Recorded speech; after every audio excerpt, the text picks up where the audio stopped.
how many, secular families sit down for a meal and say something or have some ritual there to mark your values as a family? That's where secularism is not doing as well as religion. And this is why we have to think of religion as a cognitive technology, that it's had thousands of years to develop these things that are psychological supports.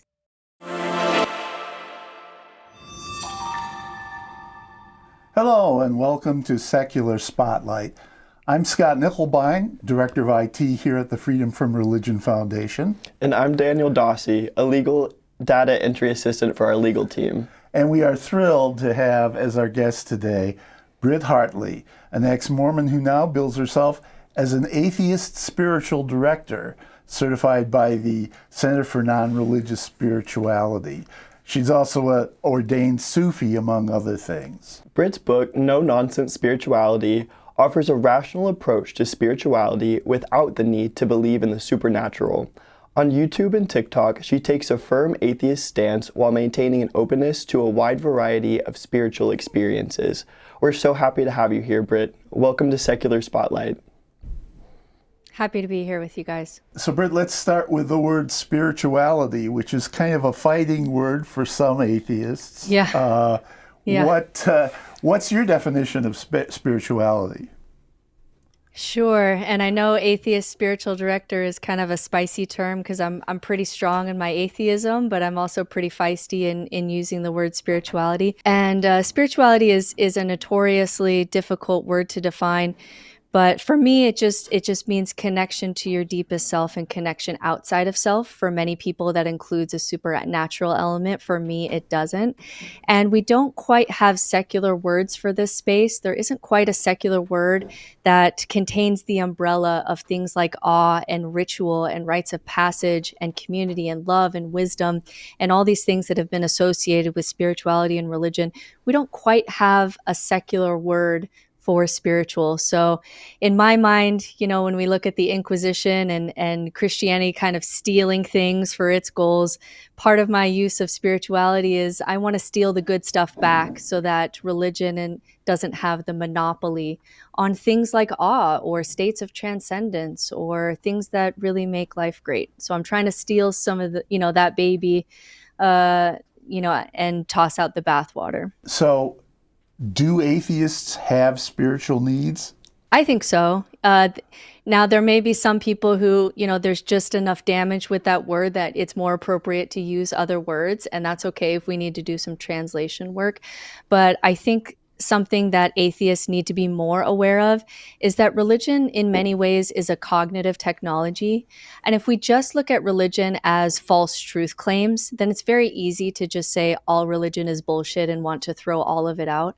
But religion is really a cognitive technology. It's doing a lot for us psychologically. It does a lot, for example, for our existential fears around death and meaninglessness and isolation. It does a lot to bring communities together. It does a lot to give you a kind of liturgical calendar or rhythm for life. It does a lot for moral education. And if we're not noticing the ways that religion is a cognitive technology, then we're not replacing it in ways that are healthy and better. And I think Gen Z is paying some of the price for that, as the parents of Gen Z are leaving religion and not necessarily replacing some of those things that were good for us. Then we're seeing, among other things, spikes in anxiety and depression. I have 16-year-olds who are incredibly nihilistic, and I think we need to address that more as a secular community. I think that is a really good answer. I think that around the word, as you said earlier, a lot of atheists flinch at the word spirituality. What do you think specifically atheists are reacting to whenever they hear that word? And whenever you encounter atheists in this headspace, how do you get through to them and help them see that there are certain tools that can help them just in life in general? Yeah, so atheists are usually reacting to just the supernatural baggage around the word spirituality, even just having the word spirit in the term spirituality, whereas I don't believe that we have a soul. And so it is a tricky word, but we just don't have a good secular replacement for it. And I think the way that I reach atheists on this point is just talking about the science behind some of these things. That, for example, take something like rituals scientifically. Like I'm not talking about gods or spirits or souls. Scientifically, rituals help mark our values, they increase pleasure, they decrease pain, and they process emotions. And so if you don't have something like rituals in your life, you are scientifically not using a tool that could be helpful for you for things like grief, for example. And so I just think if we can lead with the science here, it can reach atheists who are very skeptical or sometimes, been burned by religion in the past to say, hey, there's something here that's worth developing in your life that can just make life more enjoyable at the level of experience, regardless of, whatever the hell is going on with reality. We can just kind of leave that to the side. I don't make a lot of claims on, the ultimate on ultimate reality, but in light of not knowing what ultimate reality is, there are tools here that are worth bringing forward and bringing into secularism that I think help people, especially in the meaning crisis, which we're starting to talk about more and more. Those are the positive things. What are the negative things that that atheists or nuns possibly experience if they don't address those spiritual needs or those needs that aren't necessarily intellectual? We're starting to talk about this more and more with the meaning crisis, and even philosophers like Nietzsche, who kind of saw, God and religion dying and that this was going to be a problem, predicted that we would fall into political religions, that we would fall into consumerism, that we would fall into nihilism. And we're seeing this rise, especially with Gen Z, of just a growing sense of meaninglessness, of just what is the point? And religion did help us to answer some of those questions. And I think secularism needs to do better with filling in some of those resources. So maybe that would look like, could you verbalize your purpose and your meaning in life and what you're wanting to experience in life? Do you have a sense of morality? Which is actually really important for our psychology. You can't really have a developed sense of self and a love for the story that you're writing with your life if you are ashamed of the character that you are because you're betraying your core values. What are your core values? What are the rituals and rhythms that you have in your life? What are the ways that you mark time? There's so many things that we're realizing now that religion was doing more than just making metaphysical truth claims that it can't substantiate. And so I'm starting to see more and more clients who can't go back to religion, but are just feeling this incredible emptiness to the point where we even start to hit into suicidality of just, I don't want to be here anymore. I just don't see the point of this anymore. Without a meta narrative, without there being a God, what is the point of just going to work and just suffering and antinatalism, and maybe we just need to end this project altogether? It can start to get to what we call existential depression, which is not depression because you don't have friends or sunlight or things like that. It's depression because existentially you're in crisis. You have no reason to get out of bed in the morning. You have no reason to make one decision over another. Maybe you're losing the concept of free will, or you've lost the concept of God. And these can be psychological issues that we're starting to see, especially with Gen Z, where it used to be that you wouldn't have a nihilistic crisis till maybe midlife, or if you're or if you're a philosophy major. But now, 16, 18, 24-year-old kids are incredibly nihilistic and not finding tools outside of religion to really deal with that. And that's the space that I really feel drawn to speak to. It sounds like there are a lot of difficulties, and I think the rise of nihilism is something that I've even just anecdotally experienced within my own friend groups and in some of the circles that I run in. And it seems like as we get away from religion, we are not doing anything to replace the good that religion was fulfilling the psychological need for. And so, along these lines, what are some examples of secular rituals and concrete examples that atheists can use in their spiritual lives? This is just kind of a small example, but we have data that shows that sitting for a family meal is doing a lot psychologically, particularly for children. And having a prayer at the beginning of that meal is a way that as a family you mark values and you show children that this is something regular and it speaks to your family culture. And what happens in secularism is we leave religion and we say, like, I'm not going to say, and it's true in my own life, like, I'm not going to say, "Dear Heavenly Father, thank you for this day." Like, there's a Mormon prayer that we used to kind of say before a meal. I can't say that prayer with any kind of authenticity. I don't believe in that God. I think it's problematic even to believe in that God. I think that faith is not a moral virtue. But how many, secular families sit down for a meal and say something or have some ritual there to mark your values as a family? That's where secularism is not doing as well as religion. And this is why we have to think of religion as a cognitive technology, that it's had thousands of years to develop these things that are psychological supports. And it can be hard to just decide today, I'm going to try to do this in my own life by myself, when religions have had thousands of years ahead of you to develop these things. So one of those things may be like saying, like, my family says a quote before we say a meal. It's very simple. It's just from a movie. It's from Lilo and Stitch, which is a children's movie. And we just say, Ohana means family. Family means no one gets left behind or forgotten. And it's a tiny little thing. It takes 10 seconds, but it's marking something. It's marking a value before we eat together as a family. And I've started to be better in my own family, as I have 4 children, of not just leaving religion and say, okay, like, I think that's the lie of atheism, that all you have to do is leave religion and you'll just stumble upon your best life. Like, life is hard. Making choices is hard.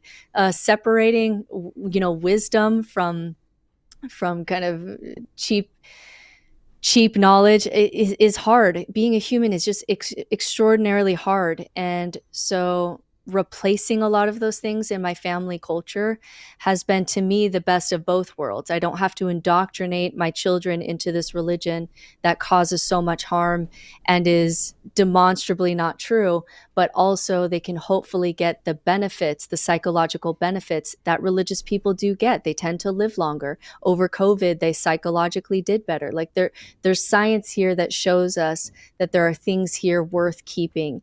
And I think we're just too triggered right now by religion and all the harm that it does, especially us who have had to deconstruct, that it's hard to go back and replace those things. And it also takes a lot of time and intention, which is why, again, it's just easier to believe some truth claim, because then the religion will give all of that to you. But I think it's something that we need to continue to develop in the secular world so that we get all the benefits of religion without the dogma and without the downsides. So in your book, No Nonsense Spirituality, you identify a number of other tools that non-believers can use to help find meaning and help find connectivity in life. Could you mention some of the other ones as well? Sure. So knowing how you connect is one. We had a huge study on awe. I think this was in 2004, where we just kind of asked people, how do you experience that feeling when your normal, neurotic, self-obsessed chatter and caring about things that don't matter, that dials down, and you just feel a part of something bigger than you? Doesn't have to be supernatural. You just feel kind of at awe for life itself.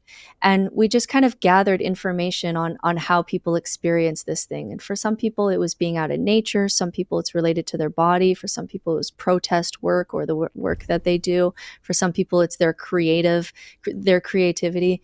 So it may be like knowing, how do you connect? How do you experience awe? It's very good for your brain. It's very good for your well-being. Contemplation practices. We can talk about ritual. We can talk about community. We can talk about wisdom. We can talk about morality and meaning and purpose, and talking about, instead of going the religious direction where, we're going to take these truth claims as true and then you just kind of get these things from the religion. We're just going to look at the science of each of those things and then the options of how humans kind of utilize this tool that then allows you in your own authentic way to apply some of these tools in your life so that you get those elements of thriving.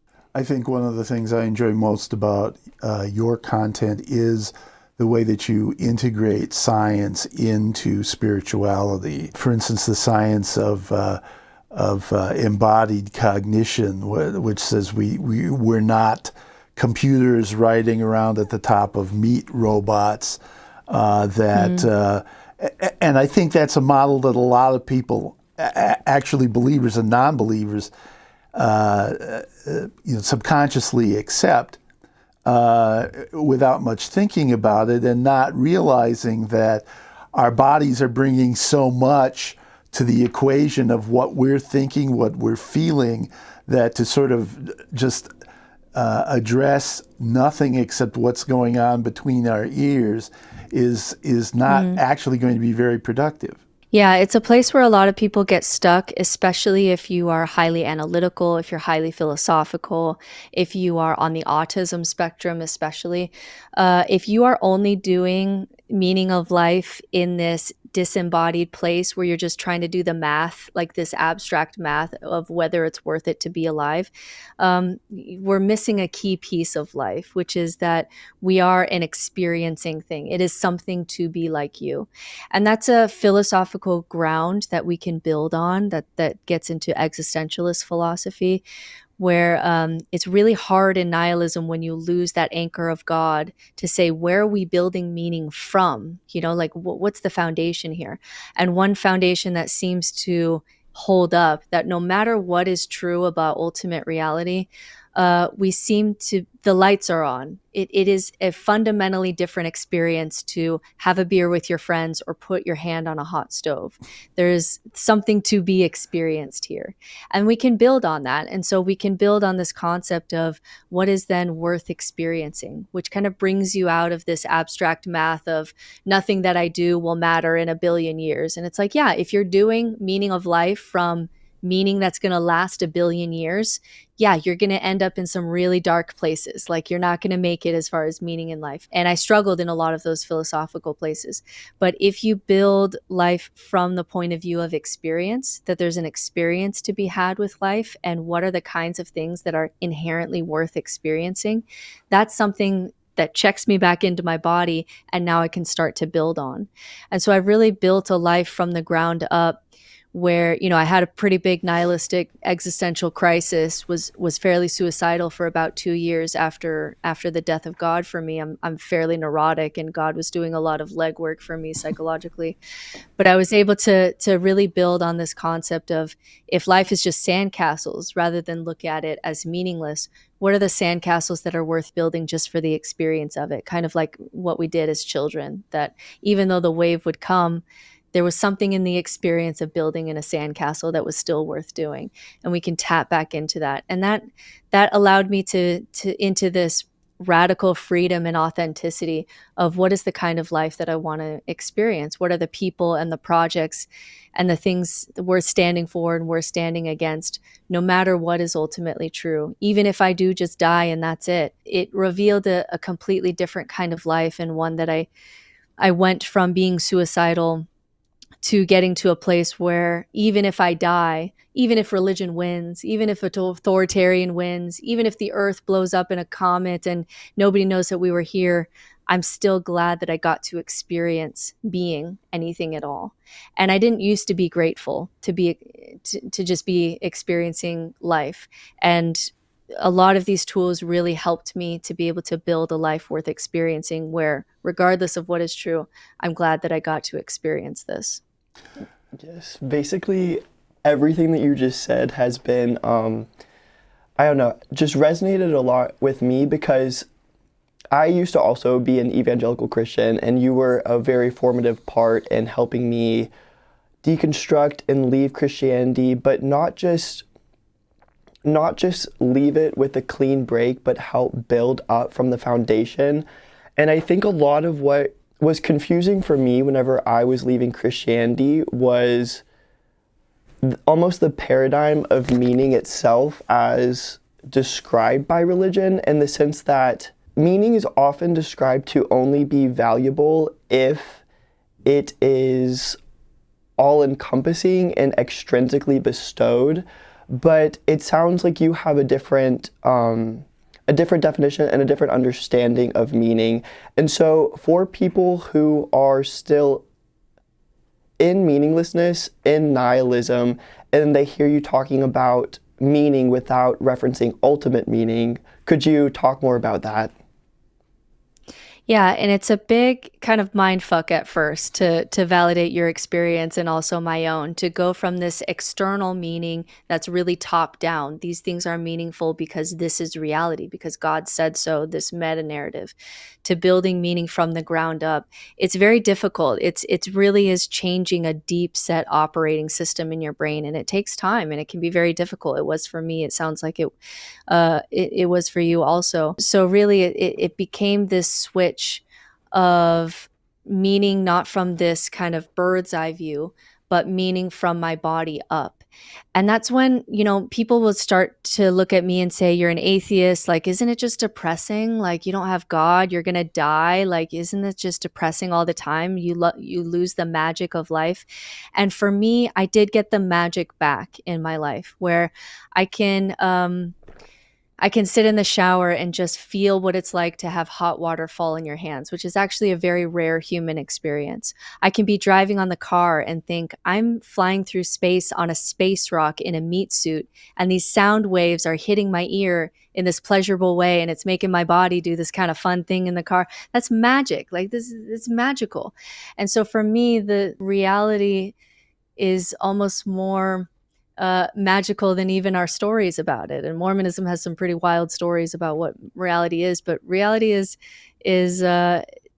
more mysterious than even our stories about it. So for me, all of that magic came back, that when I came back into my body and what it is to be alive, what it is to be of service to someone else and know that you made their load lighter that day. Even if you both die, in that moment, it's meaningful, and your body's telling you this is meaningful. So what are the ways that you reduce suffering? What are the things that are inherently meaningful?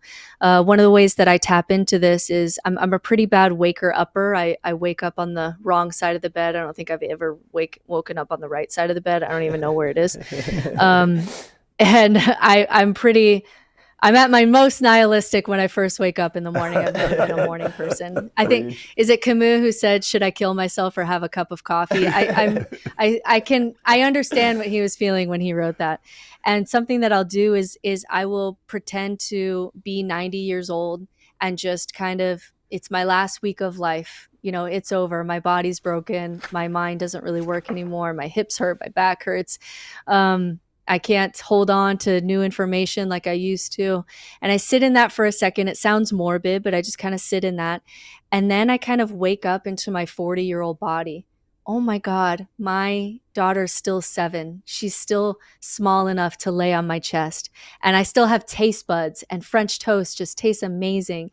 And there's a new show coming out, and I'm so excited to see it. And, I'm going to go play pickleball with a friend because my knee isn't blown out quite yet. And that's going to be just so enjoyable to just hit this dumb ball over the net. And it's so fun. And it just gives excitement for the experience of what it is to be alive. And this doesn't mean that like my life is drinking margaritas on a beach. Like, I have 4 kids in this economy. Like, it's hard. It's hard to make money in secular spirituality. You make a lot more money in religion. So life is still hard and a struggle. But even when you're doing dishes, you can do something like value just feeling heat on your hands. There is something to be experienced in life. And when I started to focus more on that and build my life more around those things, life started to get better. And I went from, being suicidal to at least enjoying that I got to poke my head up in the universe and check things out.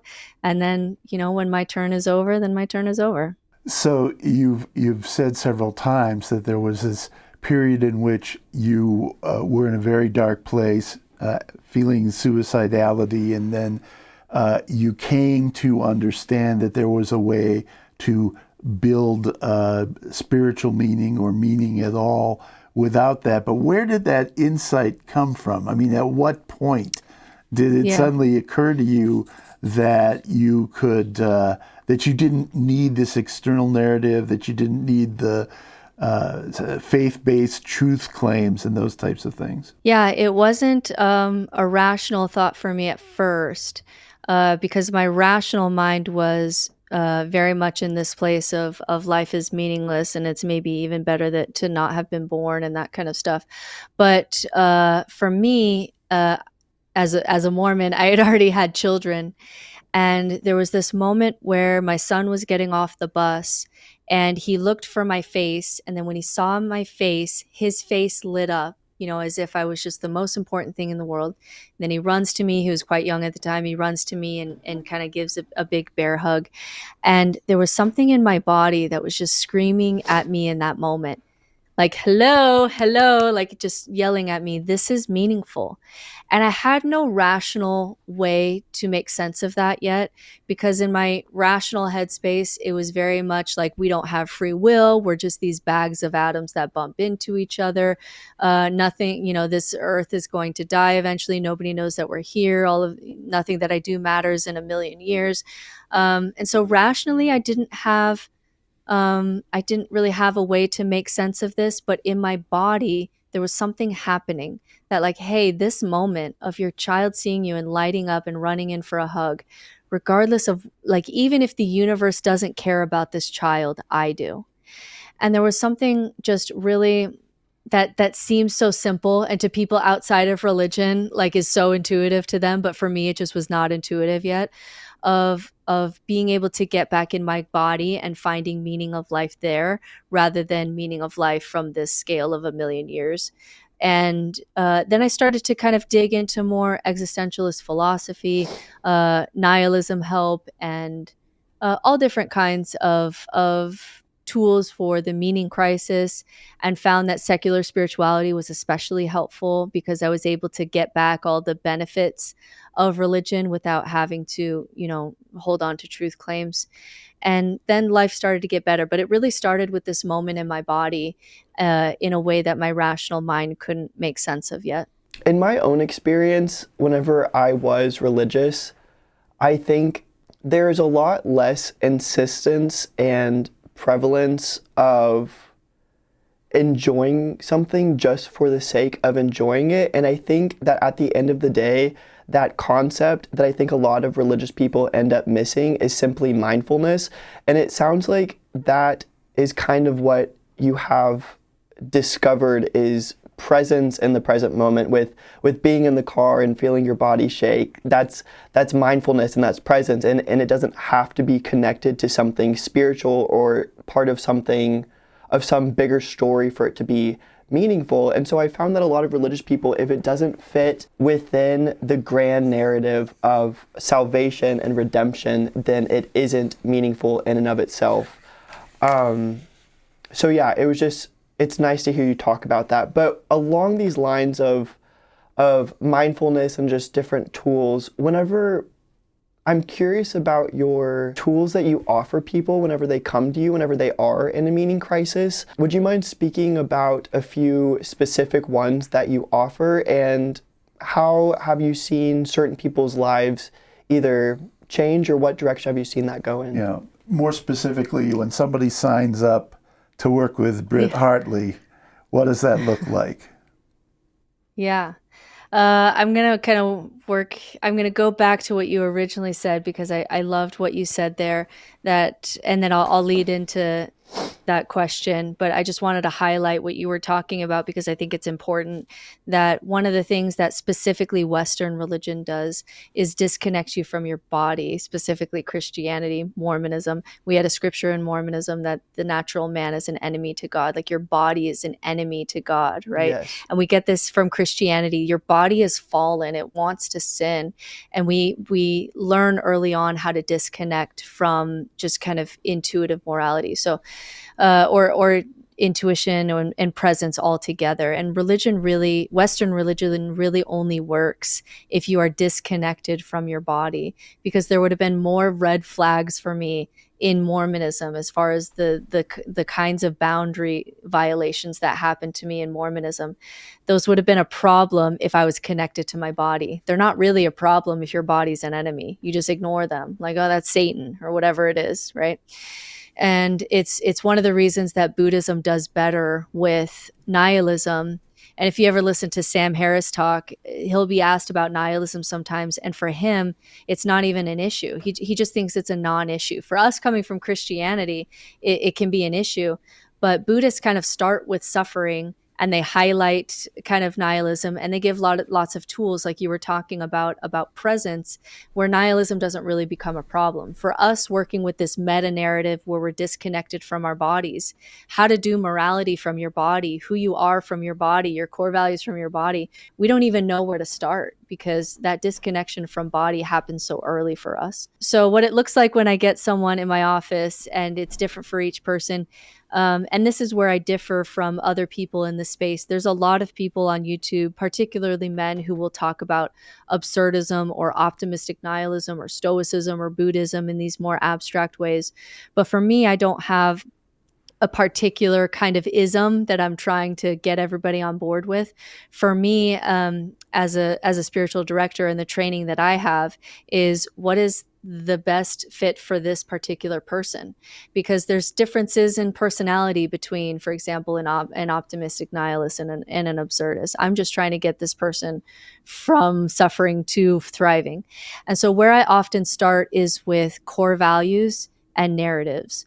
So a great place to start when you're in nihilism is core values, because in nihilism, there's no reason to choose one thing over another, because you have no anchors, you have no compass, you have no reason to make decision A over decision B. And so you get a lot of analysis paralysis. And then when you talk about all the different isms, there's so many to choose from. How could you possibly choose? And people get really stuck there and really paralyzed there. And so a place that's often good to start is with your core values, because we don't choose our core values. You're already operating with a hierarchy of values. For whatever reason, whatever combination of nature or nurture, you never like woke up at 20 years old and say, I value mercy over justice. You just inherently have been operating that way. And so we can start there, because those are fantastic anchors, because you didn't choose them. You just, by stepping out into the world, some things start inherently meant more to you than others. Okay, great. Now we don't have to spend a lot of mental energy picking core values. You already have some. And that's a good place to start. Let's start with, what does it look like to act according to your core values and build a life from that? What are the rituals that would support that? What is the meaning and purpose that would come from that? And this is very similar to what, kind of Viktor Frankl was doing in concentration camps. This is not just for the privileged. This helped people who truly had nothing, like truly had nothing. And the ones who knew what their core value was, humor is, like, for one of them, it was humor as a core value. I'm going to try to make one person laugh every day while I'm here in this awful place. And the person who did their life like that not only was more likely to survive, because they had a story about their life. They knew what they were doing. They were acting according to their core values, no matter what was going on. Not only were they more likely to survive, but in later studies, the people who had that kind of meaning or narrative in their life had less PTSD from something like a concentration camp. And so really I'm working with what are your core values? What's inherently meaningful for you? Where do you connect? Where do you suffer less? And then let's work on your story, because brains really operate through stories. And one thing that happens when we leave religion, or sometimes even in the secular world, is you don't quite have a story about what it is that you're doing. And that can lead to a lot of just anxiety and aimlessness. And so when we can nail down those key things like inherent meaning, how you connect core values, work with your fears, if we can get to that deeper level, then we can start to build the story of you. This is the story of what I'm doing with life. And once you kind of have that online, your brain's back running again, right? Like, regardless of what's going on in the world, I know the ways that I'm reducing suffering. I know the things that I want to experience. I know the things that I'm standing for, standing against. I know what I'm about. And then my brain kind of came back online and started to feel that natural motivation again. My depression went down. So it's a lot of that work. I'm doing a lot of inner work to kind of figure out some core aspects of who you are. And then let's build a life and a story that best reflects that. And the journey of that is kind of the Sisyphus pushing, the rock up the hill. There's value to be had in the journey. Well, Britt, you've got a book out there. You, of course, have YouTube and TikTok presence. You have online courses that people can take. What are some of the places that people can find you out there on the internet? Yeah, I do like TikTok. I can just kind of put out a thought out into the universe and see what happens. That's kind of fun for me.